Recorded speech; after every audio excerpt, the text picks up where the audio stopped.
আবির সবলীল ভঙ্গিতে বলে উঠল, যেতে পারবি নাকি দিয়ে আসবো? মেঘ নিজেকে সামলে বলল, পারবো। দেন গুটি গুটি পায়ে রুম থেকে বের হয়ে যায় মেঘ। আবির তাকিয়ে আছে অষ্টাদশীর হাঁটার পানে। মেঘ কোনো রকমে নিজের রুম পর্যন্ত এসেছে। দেন দরজার সামনে থেকে এক দৌড়ে গিয়ে খাটে শুয়ে পড়লো। মন মস্তিষ্ক অস্বাভাবিকভাবে লাফালাফি করছে। কয়েক মুহূর্তের মধ্যে নিজের অস্তিত্ব খুঁজে পেল না। সেন্স হারিয়ে পড়ে আছে বিছানায়। 11টার পর থেকে বাসায় মেহমান আসা শুরু হয়েছে। বাড়ি ঘর ভরে গেছে আত্মীয় স্বজনে। মিম আদি গোসল করে সেজেগুজে গল্প করতেছে সবার সাথে। আবির একেবারে নামাজের সময় ঘর থেকে বের হয়েছে। টুপি পাঞ্জাবি পরার কারণে অন্য দিনের থেকে সুন্দর লাগছে ছেলেটাকে। সবাইকে সালাম দিয়ে টুকটাক কথা বলে মামাদের সাথে নামাজের উদ্দেশ্যে বেরিয়ে যায়। মেঘের দেহ এখনো বিছানায় লেপ্টে আছে। বোনকে খুঁজতে গিয়ে মিম উপরে গিয়ে দেখে মেঘ ঘুমাচ্ছে। ডাকতে ডাকতে মেঘের ঘুম ভাঙে।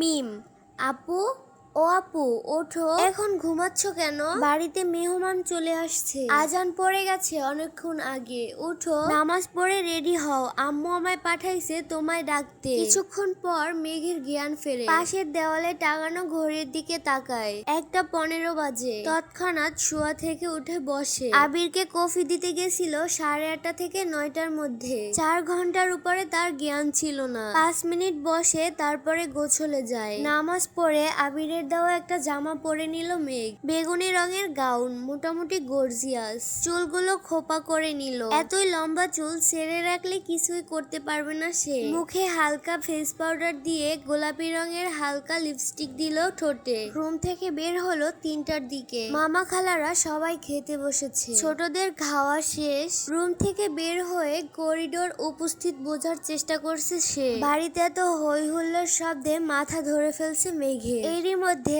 নজর পড়ে সোফার দিকে। আবিরকে ঘেরাও করে বসে আছে সব মামাতো খালাতো ভাই বোনরা। তার মধ্যে একজনের দিকে নজর পড়ে, স্পেশাল একজন মালা আপুর দিকে। মালা আপু এখন অনার্স 3rd ইয়ারে পড়ছে। আর মালা আপু হচ্ছে আবির ভাইয়ের মামাতো বোন। মালা আপুর একটা বড় বোনও আছে, ওনার নাম মাইশা। ওনার পড়াশোনা শেষ, এখন সে জব করতেছে। 2 বোনই এসেছে, কিন্তু মালা আপুর দৃষ্টি কেমন যেন আবির ভাইয়ের দিকে। এমন ভাবে তাকিয়ে আছে যেন চোখ দিয়ে গিলে খাবে আবির ভাইকে। বিষয়টা দেখে মেঘের কেমন জানি মেজাজটা খারাপ হয়ে গেল। তৎক্ষণাৎ রাতের কথা মনে পড়ে গেল। তানভীর ভাই তো বলছিল আবির ভাইয়ের জীবনে কেউ আছে। মালা আপুই কি সেই কেউটা? এই কথা ভাবতে ভাবতে বুকটা কেমন জানি ভারী হয়ে যাচ্ছে। আবিরের সমবয়সী একটা ভাই আছে, নাম সাকিব। উনি আবির ভাইয়ের দ্বিতীয় বেস্ট ফ্রেন্ড বলা যায়। আরো কয়েকটা ছোট ভাই আবির ভাইয়াকে এটা সেটা জিজ্ঞাসা করছে। বিদেশে কেমন লাগে, পড়াশোনা কেমন, ওখানে থাকতে হয় কিভাবে। মোট মিলে এসব কথাই জিজ্ঞাসা করছে সবাই মিলে। মেঘ ধীর স্থির পায়ে সিঁড়ি দিয়ে নামছে। আবির এক পলক তাকায় সেদিকে, পুনরায় ভাইদের কথায় আবার মনোযোগ দেয়। মেঘকে দেখে 2-4 জন ডাক শুরু করে, এই মেঘ কেমন আছিস, এইদিকে আয়। মিম ছুটে আসে মেঘের দিকে। আপু তোমাকে আজ মাশাআল্লাহ অনেক সুন্দর লাগতেছে। কারণ নজর যেন না লাগে আমার এই বনুটার উপরে। মেঘ মুস্কি হাসলো। মিম মেঘকে টেনে নিয়ে সোফায় বসালো। সবার সাথে কথা বলতে বলতে হঠাৎ দৃষ্টি পড়ে আবির ভাইয়ের দিকে। উপর থেকে সে শুধু মালা আপুর নজরটাই দেখছে। এখন সে আবিরকে দেখছে। নীল পাঞ্জাবি, সাদা প্যান্ট, মাথায় টুপি। আহা কত মায়াবী লাগছে। আবিরের হাস্য উজ্জ্বল মুখটা দেখে প্রেমে পড়ে গেছে মেয়ে। তাড়াতাড়ি করে চোখ ফিরিয়ে আবার অন্যদের কথায় মনোযোগ দিলেন। বড়দের খাবার খাওয়া শেষ। মেঘ উঠে সবাইকে সালাম দিয়ে খুশ গল্প করতে লাগে। খালামণিদের অনেকদিন পর দেখছে। আগে বিয়েতে গেলে টুকটাক দেখা হতো, কিন্তু তানভীরের অত্যাচারে মেয়েটা বিয়ে বাড়িতে যাওয়া ছেড়ে দিছে, তাই মামি খালাদের সাথে দেখা হয় না। মামা অবশ্য কিছুদিন পর পর দেখতে আসে, এটা সেটা নিয়ে। সারাদিন ঘোরাঘুরি শেষে সবাই নিজেদের বাড়ি যাওয়ার জন্য রওনা দেয়। সবাই থাকতে বলছে, কিন্তু চাকরিজীবীদের জন্য বেড়ানো শুধু কয়েক ঘন্টার। বিদায় বেলায় মালা আপুর আচরণে মাথায় রক্ত উঠে যায় মেঘের। ভালো করে বললেই তো হয় বেড়াতে যাবেন, এত গায়ে ঢলে পড়ার কি আছে? হ্যাঁ, মালা আপুর এরকম আচরণে আবির ভাই তৎক্ষণাৎ সরে না গেলে তো উপরেই পড়ে যেত এই মেয়ে। রাগে ফুঁসতে ফুঁসতে মেঘ তার নিজের রুমে চলে যায়। মেহমানদের বিদায় দিয়ে আবিরও বাইক নিয়ে কোথায় যেন বেরিয়ে পড়ে। মাঝখানে তানভীর একবার এসেছিল সবার সাথে দেখা করতে, আবার কোথায় যেন বেরিয়ে গেছে। পার্টি অফিসে কি নিয়ে ঝামেলা হয়েছে তাই বসার সময় হয়নি তার। মেঘ রুমের দরজা বন্ধ করে কান্না করছে, কিন্তু কেন কান্না করছে তা সে নিজেই জানে না। অতিরিক্ত রাগে মেয়েটার কান্না আসে। মেঘ বরাবরই খুবই অভিমানী, অল্পতেই কান্না করে দেয় সে। রাত 10টা বেজে গেছে, এখনো মুখ ফুলিয়ে রুমে বসে আছে মেয়েটা। সারাদিন কোনো খাওয়া দাওয়া নেই। তড়িঘড়ি করে তানভীর বাড়িতে এসে মাকে জিজ্ঞাসা করে মেঘ কি খেয়েছে। হালিমা খান সহসা উত্তর দিলেন, সন্ধ্যার পর থেকে এত ডাকছি দরজাই খুলছে না। তানভীর আর কথা বাড়ালো না, তড়িৎ গতিতে ছুটি গেল বোনের দরজার দিকে। প্রথমে আস্তে করে ডাকলো, কিন্তু মেঘের কোনো সাড়া নেই। আচমকা দেওয়ালে শক্ত করে অনেক জোরে চিৎকার করলো, মেঘ তুই এই মুহূর্তে দরজা খোল, আর না খুললে তোর কিন্তু অনেক বড় শনি আছে বলে দিলাম। মেঘ শোয়া থেকে এক লাফে উঠে বসলো, কয়েক সেকেন্ডে দৌড়ে গিয়ে দরজাটা খুললো। চোখ তুলে তাকানোর সাহস নাই ভাইয়ের দিকে। আজ পর্যন্ত তানভীর মেঘকে গায়ে হাত দেয়নি এবং ধমকও দেয়নি, কিন্তু ভাইকে এক মুহূর্ত বিশ্বাস করে না মেঘ। কখন যেন আবির ভাইয়ের মতো চোখ মুখে থাপ্পড় মারে, বিশ্বাস নেই। দরজা খুলতে তানভীর নরম স্বরে বলে খেতে যা। মেঘ তানভীরের এত নরম সুর কোনোদিনই শুনে নাই, ভাবতেই পারছে না ভাইয়া তাকে এত ভালোবেসে খেতে যেতে বলছে। তানভীর খাওয়া শেষ হলে তোর ফোনটা দিস, তোকে একটা ফেসবুক আইডি খুলে দিব। তানভীরের এমন কথায় মেঘ আহাম্মক হয়ে গেল এক কথায়। তানভীর ভাই বরাবরই এরকম, নিজে ঝাড়বে তারপর নিজেই আদর করবে, এটা সেটা কিনে আনবে মেঘের জন্য। কিন্তু আজকের বিষয়টা সম্পূর্ণ ভিন্ন। এত নরম সুর কখনোই শুনিনি তার ভাইয়ের মুখ থেকে। নিমেষে মেঘের মনটা অনেকটা ভালো হয়ে গেল। খাবার টেবিলে বসে আপন মনে খাচ্ছে মেঘ। আজকে তার পছন্দের অনেক রেসিপি আছে, সবগুলো থেকে একটু একটু করে চেক করছে, কিন্তু রাগে ফুসফুস করছে হালিমা খান, মেঘের আম্মু। হালিমা খান, সন্ধ্যা থেকে তোকে এতবার ডাকতে গেলাম, বের হলি না কেন?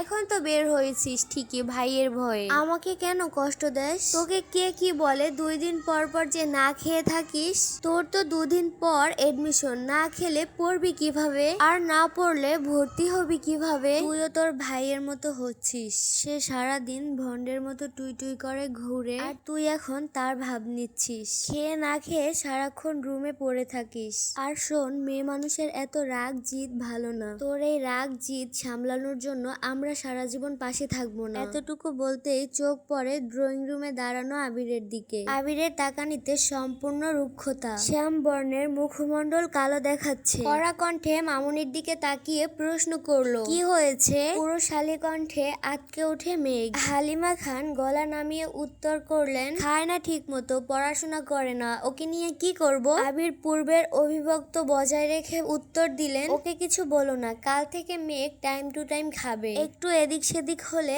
আমি দেখব। আবিরের কথায় খুশি হয়ে গেল হালিমা খান, কিন্তু মেঘ খুশি হবে নাকি ভয় পাবে বুঝেই উঠতে পারলো না। এত বছর অভিমান করে মাঝে মাঝে না খেয়ে থাকলে তানভীর এসে ধমকে বা বুঝিয়ে খাওয়াতো, এখন তার দায়িত্ব আরো একজন নিছে। এখন দুজনে মিলে মেঘকে শাসন করবে, ভাবতেই মেঘের বুকটা কেঁপে উঠলো। আবার মনের মধ্যে অন্যরকম প্রশান্তি কাজ করে। আবির ভাইয়ের মূল্যবান সময় যে মেঘকে নিয়ে 5 মিনিট ভাববে, এটা ভেবেই মেঘের খুশি খুশি লাগছে। তৎক্ষণাৎ মনে পড়ছে তানভীর ভাইয়া ফেসবুক আইডি খুলে দিবে। তাড়াতাড়ি খেয়ে রুমের দিকে ছুটলো মেঘ। রুম থেকে ফোন নিয়ে ছুটে গেল তানভীর ভাইয়ের রুমে, কিন্তু তানভীর ভাইয়ের রুমে নেই। কিছুক্ষণ অপেক্ষা করলো, কিন্তু কোথাও নেই। মোবাইল নিয়ে নিজের রুমে ঢুকতে যাবে, হঠাৎ শুনতে পেল তানভীরের কণ্ঠ, কিন্তু কোথায় আছে? বাধ্য হয়ে মেঘ অনেক জোরে ডাক দিল, ভাইয়া।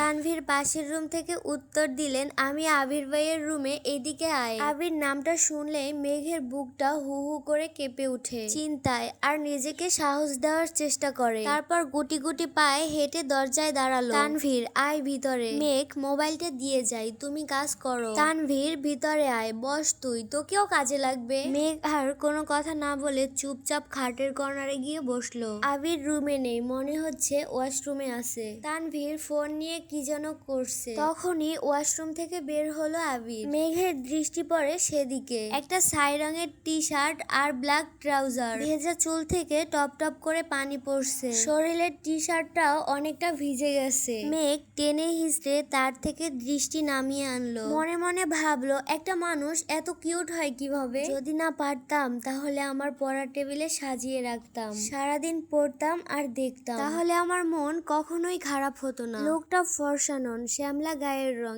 কিন্তু মারাত্মক সুন্দর। সবচেয়ে মারাত্মক ওনার লুক, তাকানোর স্টাইল। উফ, যতবারই দেখছি ততবারই নতুন করে ক্রাশ খাচ্ছি। আবির ভাই খাটের অপর পাশে মোবাইল হাতে নিয়ে বসছেন। তানভীর ভাই মোবাইলে ফেসবুক ক্রিয়েট অ্যাকাউন্টে ঢুকতে গিয়ে তানভীর ভাইয়ের ফোনে কল আসে। দাঁড়িয়ে পকেট থেকে ফোন বের করে কল রিসিভ করে কথা বলা শুরু করলো। অমনি মেঘের মোবাইলটা আবিরের হাতে দিয়ে বলল, ভাইয়া তুমি ওরে অ্যাকাউন্টটা খুলে দাও, আমার একটা গুরুত্বপূর্ণ কল আসছে। এই বলে মোবাইল রেখে রুম থেকে বেরিয়ে চলে গেলেন। মেঘ চুপচাপ বসে আছে, মুখ তুলে তাকানোর সাহস পাচ্ছে না, বুকটা এখনো ধুকপুক করছে।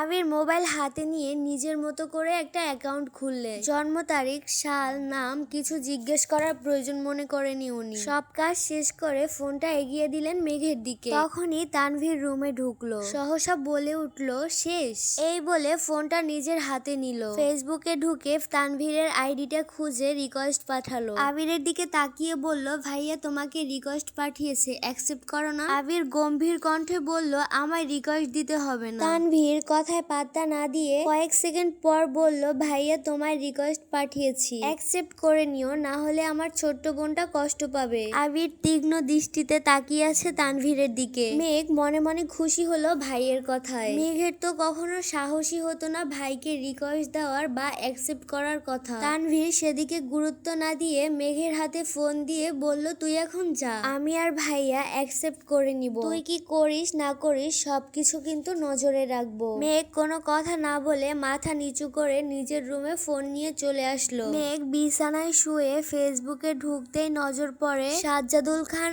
আবির অ্যাকসেপ্ট ইওর ফ্রেন্ড রিকোয়েস্ট। মেঘ শুয়া থেকে উঠে বসলো। মেঘের খুশি কে দেখে, ফ্রেন্ড লিস্টে একটাই ফ্রেন্ড, সেটা আবার আবির ভাই। তার একটা স্ক্রিনশট রেখে দিল মেঘ। তার 5 মিনিট পর ফ্রেন্ড রিকোয়েস্ট অ্যাকসেপ্ট করলো তানভীর ভাই। আবির ভাইয়ের আইডিতে ঢুকলো। প্রোফাইল পিকটা নতুন কেনা বাইকে বসা, একদম ওয়াও। কভার ফটো সবুজ ঘাসের মাঝে বাইকটা রাখা।